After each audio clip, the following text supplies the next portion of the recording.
And our law enforcement expert, Dr. Errol Southers, joins us now. Errol, when you hear that, I was going to ask you, with those 25 officers who were standing around outside for nearly 45 minutes, I was wondering if some of them were pushing to go in on their own, and now we're hearing that's exactly what happened. Well, Caroline, I think you're right. Everybody knows today that when you've got an active shooter, the operative word is engage. And that's what they wanted to do. It doesn't matter whether you think everyone in there is already dead or not. You want to engage that shooter so you can neutralize him, and then you can stabilize the situation and assess it from there. So it sounds like that's what they wanted to do, and thankfully they did. Errol, how unusual is it for the school police chief to be calling the shots on something of this magnitude?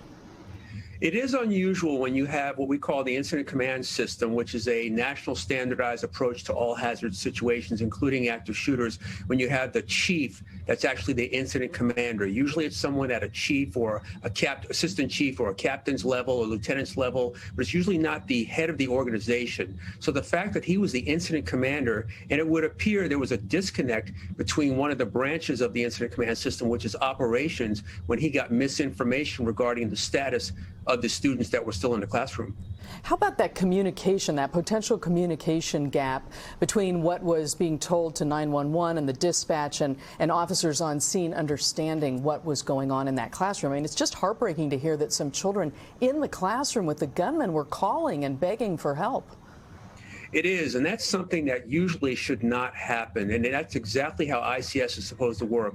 There's a communications component to the ICS system. Anything that comes into dispatch goes directly to them, and that's a direct connect to the incident commander. So you're hearing things almost real time. There's a log that's kept, and every bit of information, every action, every decision that happens during the incident is logged and recorded, and you can get real-time intelligence and real-time information so you can make those key critical decisions.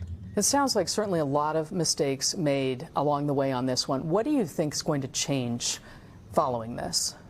I think, first of all, they're going to have to understand that although they depend on interagency support for an incident like this, they're going to have to understand the dynamics of an active shooter, and that as few as 2 or 3 officers on scene means they're going to have to go in. They will not have the luxury of waiting. They'll have to actually engage that suspect and take care of it. That's a training issue. The other thing that's going to have to they're going to have to change is their method of communication as it relates to the ICS system. That's critical, because without information being timely, you can't make the important and really decisive decisions that have to be made.